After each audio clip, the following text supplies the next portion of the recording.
사나이로 네. 태어나서 할 일도 많다만 훈련소에 지금 누가 있을까요? 그렇죠. 그가 있죠. 그가 있습니다. 그가 있습니다. 네. 여러분 다 아시죠? 누구냐? 퀴즈 댓글로 남겨주세요. 실시간으로. 훈련소에서 지금 열심히 훈련받고 있는 장정! 그분이 갑자기 나 공을 받으려고 그러는데 콩콩콩콩 뒤에서 뛰어온다. 난 무서워서 도망갈 것 같아. 김민재 선수가 워낙 요즘에 핫하기 때문에 이강인 선수도 파리 상제르맹 얘기로 핫하지만 김민재 선수는 특히 갑자기 며칠 전부터 맞아요. 바이른 뮌헨 와. 금물살. 거의 막 맨유 간다 해서 저희 남편도 굉장히 좋아했고 그랬었는데 갑자기 바이에른 뮌헨에 뛰어들어가지고 뭐야 역시 거대의 자본을 줄 수 있는 바이에른 뮌헨으로 가나? 이랬는데 갑자기 또 맨시티가 훅 들어와가지고 지금 막 하이제킹이 막 이쪽 저쪽에서 들어오고 있어요. 지금. 네. 그래서 제가 요즘에 기사들을 김민재 이렇게 구글로 검색을 했어요. 네. 검색해서 신뢰도가 좀 떨어지는 언론사도 이렇게 정리를 그냥 비교적 잘 해놓은 네. 그런 그 기사는 제가 이렇게 보고 요걸로 한번 설명을 해드려도 되겠다. 그래서 기사를 몇 개 뽑아왔어요. 네. 그래서 기사를 한번 같이 보죠. 빌트 기사부터 한번 보겠습니다. 페네스 루메니게가 세리아의 최고의 베르타이디거 수비수로 김민재를 지금 인정을 데려간다. 했어요. 그리고 김민재 이 한국 측과 협상을 미팅을 지금 하고 있는 거예요. 네. 만나고 있어요. 현재 이제 기초 군사훈련 받고 있는 얘기도 하고 있어요. 그 협상이 완료가 된 건 아니에요. 네. 합의가 완전히 이루어진 건 아니에요. 협상 중이다. 라는 얘기를 기사가 또 하고 있습니다. 바이에른 뮌헨 외에도 다른 프리미어리그 클럽, 사우디 자본의 뉴캐슬을 포함한 다른 프리미어리그 클럽들도 관심을 두고 있다. 이런 얘기들을 하고 있습니다. 그리고 여기에는 7월부터 5천만 유로의 바이아웃이 발동이 된다는 얘기를 하고 있어요. 7월 1일부터 어차피 그 발동이 되기 때문에 지금은 협상할 수밖에 없는 거예요. 그러면서 김민재의 딜은 루카스 헤르난데스하고도 연결이 돼 있다는 얘기를 하고 있습니다.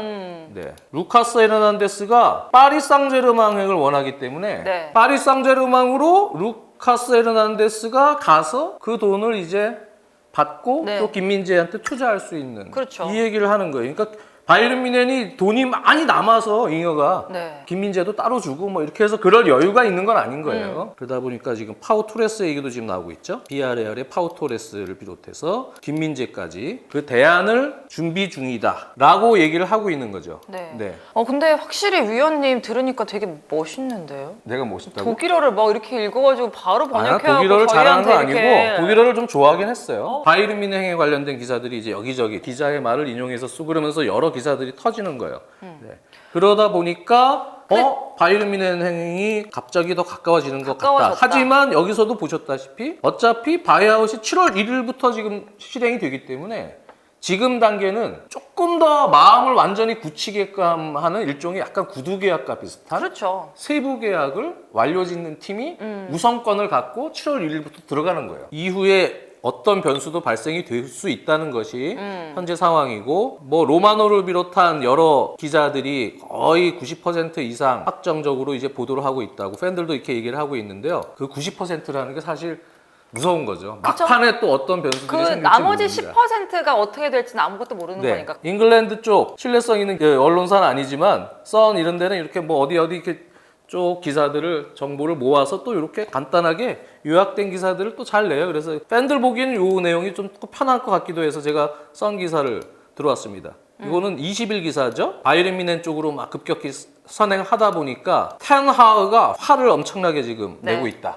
타겟들이 이게 누구예요? 김민재 얘기하는 거죠. 그렇죠. 그러면서 급선회를 하거나 또는 라이벌 쪽으로 또 합류를 하거나 네. 이거는 이제 급격하게 다시 또 무슨 맨체스터 시티 얘기도 나오고 하니까 그러한 부분에 대해서 화를 내고 있는 거예요. 맨체스터 유나이티드로 오는 그 이상의 그 무언가를 던져줬음에도 불구하고 네. 그러니까 기본적인 바이아웃이나 이런 옵션 외에도 추가적으로 어떤 뭐 여러 가지를 줬겠죠. 뭐 집도 알아봐주고 뭐 여러모로 이렇게 뭐 해줬음에도 김민재가 급선회하고 또는 다른 팀까지 알아보는 거에 대해서 화가 많이 나 있다라는 얘기예요. 아유, 뭐 솔직히 그렇잖아요, 사실. 뭐 집을 구해줬다, 뭐 차를 해줬다, 여러 가지가 있을 수 있겠지만 그것보다 100억 더 얹어준다고 하는데 당연히 글로 가고 싶겠죠. 그렇죠. 뭐 금전적인 계약이 일단 기본적으로 큰 것 같고요. 네. 그래서 레드데블스가 맨유죠. 수비진을 개선하려고 이번 여름에 하고 있는데 해리 맥과이어가 떠나는 그런 루머를 포함해서 이번 여름에 또 수비진을 개편하라고 하고 있는 상황이었다. 나폴리의 세리아 타이틀을 따내는데 아주 결정적인 크루셜 롤을 한 그런 수비수이기 때문에 그 이후에 키 타겟이 된 것을 테나는 확인을 했었고, 그리고 또 보도에 따르면 연봉이 900만 네. 혹은 주급으로 치면 17만 5천 파운드죠. 17만 5천 파운드의 계약에 그런 부분이 있었는데 맨체스터 유나이티드 하고요. 그러면서 바이에른 뮌헨이 하이제킹 할 것으로 보인다. 5년 계약으로. 특히 맨유 쪽은 이제는 힘들다라는 뉘앙스로 얘기를 하고 있어요. 그러면서 테나흐가 인수 작업의 uncertainty, 불확실성 때문에 지금 이적 시장이 소극적으로 가고 있는 맨체스터 유나이티드에 대해서 상당히 화가 나 있다는 얘기죠. 네. 우린 너한테 관심이 있어 이렇게 흘리지만 확실하게 계약을 정식적으로 오퍼를 해서 들어가지를 못하고 있는 것 같아요. 그러니까요. 카타르 그룹 쪽에 딜이 지금 완료되는 그런 상황임에도 불구하고 인수 작업은 아직 확정이 되지 않고 여전히 진행 중이라는 얘기고요. 글레이저에 대해서 얘기를 하는데 선수한테 지금 돈 쓸 의지가 없는 거예요. 돈 안 네. 쓰고 싶다는 거지. 글레이저가 지금 인수 작업이 되더라도 이적 시장 좀 빠르게 진행이 될 때는 빨리빨리 진행시킬 수 있는 절차를 구단주가 좀 수행을 해야 되는데 그걸 안 하고 있으니까 지금 맨유 입장에서는 그런 실망스러운 얘기고, 뭐 그것 때문에 지금 맨유는 데클란 라이스, 또 메이슨 마운트 이러한 지금 다른 이적 시장의 타겟들도 놓칠 수 있다. 이런 얘기를 지금 하고 있습니다. 그쵸. 네. 이거는 이제 다른 유수의 공신력 있는 언론사들도 다 이렇게 비슷하게 지금 쓰고 있고요. 타임즈, 가디언 이런 데는 이제 확정된 기사들이 이제 들어오면 그렇죠. 그런 거 가지고 분석하고 오피셜적인 기사가 나오기 때문에 지금 단계에서는 그냥 이렇게 SNS나 이런 기자들, 전문 기자들이 얘기하는 부분들을 이렇게 모아놓은 기사들 한번 그냥 봐도 상관이 없습니다. 미러 뭐 이런 언론사들도 이런 것들을 그냥 모아갖고 쭉 씁니다. 다 같은 얘기예요. 네, 제가 이렇게 몇 개 이렇게 지금 급하게 긁어봤는데 맨유가 좀 힘들어지는 분위기로 가고 있다.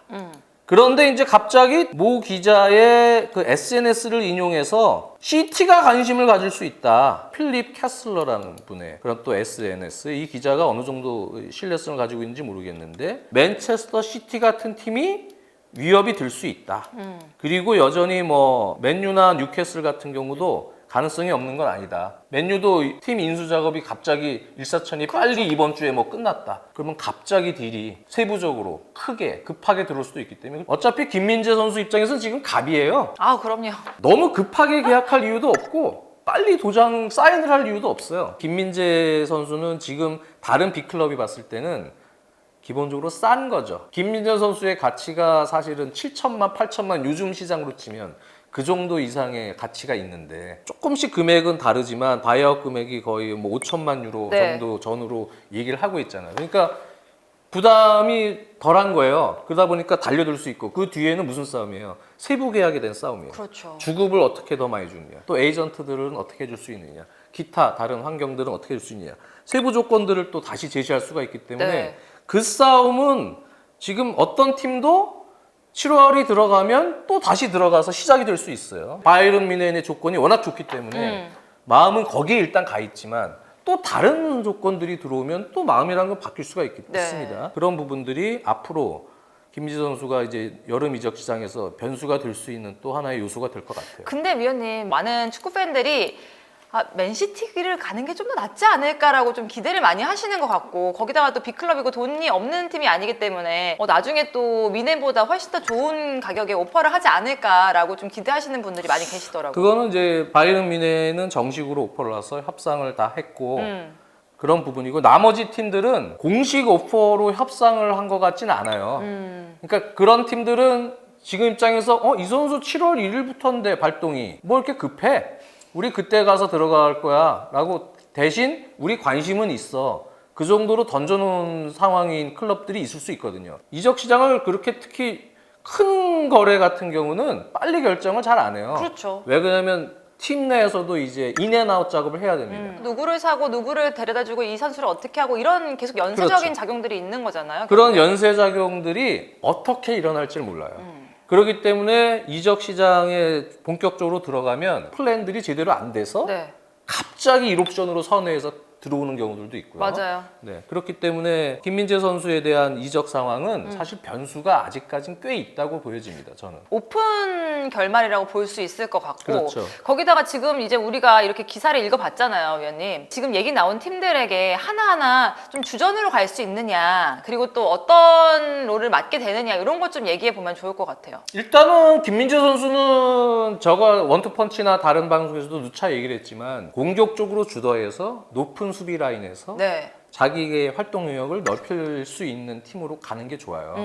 네, 그러려면 바이에른 뮌헨이 좋은 팀이죠. 분데스리가에서 바이에른 뮌헨만큼 경기를 주도해서 네. 높은 위치에서 감독이 또 투엘이잖아요. 상당히 빌드업 체계부터 꼼꼼하게 가리키고 바이에른 뮌헨에서는 성향적으로는 좋은 플레이를 할 가능성은 있죠. 근데 지금 김민재를 원하는 팀들 대부분이 다 그런 플레이들을 할 수가 하는 있어요. 팀이죠. 가장 좀 규모가 큰 리그에서 네. 뛰는 뭐 그러한 장점도 분명히 프리미어리그 쪽에는 있을 것이고 반면에 바이에른 뮌헨 같이 챔피언스리그를 나가나 뭐냐 걱정 없이 그냥 챔피언스리그 나가는 팀 아닙니까? 그렇죠. 네. 뭐 그리고 계속 우승을 하면서 또 챔피언스리그 무대에서도 활약할 수 있는 챔피언스리그를 병행하고 컵 대회도 아주 높은 위치까지 올라갈 수 있는 팀들은 시즌 1년 동안 경기 수가 엄청 많거든요. 그렇죠. 네, 그 경기를 전부 풀타임으로 다 뛰기가 힘들기 때문에 가지고 부분적 있어야죠. 로테이션을 가져가면서도 김민재가 주전으로 뛸 수 있는 중심이 돼서 있는 팀.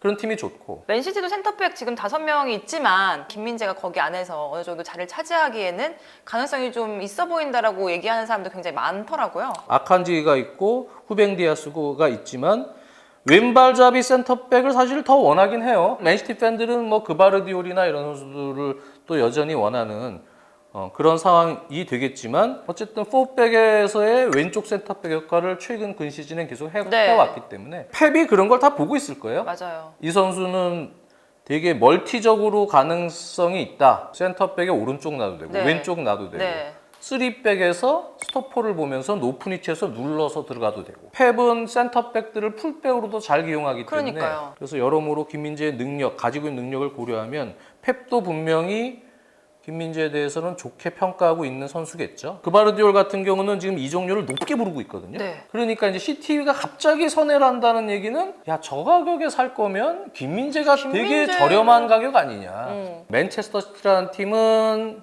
1차 빌드업의 체계가 전술적으로 처음에 들어온 선수들은 조금 공부, 학습이 돼야 돼요. 공 소유권을 받았을 시 그리고 또 수비로 소유권을 뺏겨서 전환할 시 또 빌드업을 할 때도 그 역할이 경기마다 조금씩 바뀌어요. 네. 인버티드 같은 역할을 맡길 때가 있고 조금 어려울 수도 있죠. 김민재 선수 입장에선. 하지만 그게 이제 적응이 되면 전술적으로도 진화된 좋은 센터백이 될 수 있고요. 그거는 사실은 투엘 감독도 마찬가지예요. 그렇죠. 투엘 감독도 1차 빌드업에 대한 훈련들을 잘 시키는데요. 그 부분을 바이에른 뮌헨으로 혹시 김민재 선수가 간다면 그 부분을 또 잘 적응을 해야 됩니다. 뉴캐슬 같은 팀이 만약에 이렇게 들어온다면 뉴캐슬은 좀 다르죠. 상당히 높은 위치에서 이렇게 공격을 주도하고 이런 유형은 또 아니거든요. 그렇죠. 그러다 보면은 김민재 선수는 또 뉴캐슬하고는 성향상 약간 본인의 장점을 더 활용하는 그 무대가 되기는 쉽지 않을 수도 있는 거죠. 하지만 가장 중요한 거는 무엇보다도 조건이겠죠. 조건이죠, 사실. 그 조건은 금전적인 조건부터 다 포함이 되는 거예요. 여러 가지 환경적인 조건.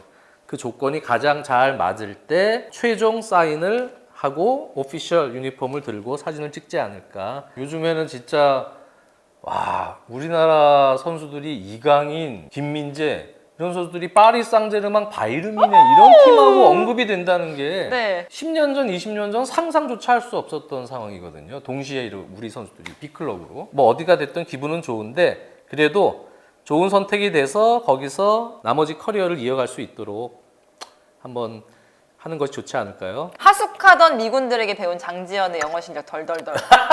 너무 잘하시는 거 아닙니까, 아니요, 저 제이슨님? 영어 못해요. 집에 미군이 같이 살긴 했는데 욕을 많이 해요. 부부 싸움들을 좀 많이 해요. 네, 미군 가정들. 싸움들을 한다고요? 그럼 이제 뛰쳐나가면서 이제 미군 욕이 나옵니다. Get out of here 뭐 이런 거 아니에요? 맞아요. 오늘 얘기한 게 맨시티 얘기도 얼마 전에 나왔잖아요. 이 이후에 또 빠르게 무슨 소식들이 또 다르게 들려올 수도 있는 거고 어떻게 될지는 하루 정말 알 수 없는 이적 시장인 것 같습니다. 맞아요. 우리 저 놓친네 2명이 와갖고 그냥 왜요? 녹화하고 그다음에 젊은이들도 편집하면 생겼잖아요. 하루 이틀 지난 다음에 또 나가고 이러니까 조금 더 빨리빨리 올리려고 지난번에 이강인 선수 얘기도 우리 딴엔 빨리 올린 거예요. 우리 딴엔. 아 진짜 빨리 올린 거죠. 여러분들 다음 주에는 축구 장 2로 돌아오도록 하겠습니다. 저는 또 언제 올지 모르니까요. 많이 기다려주세요. 안녕히 계세요. 반갑습니다. 안녕, 다음에 봐요. 안녕. 다시 시작하시려고요?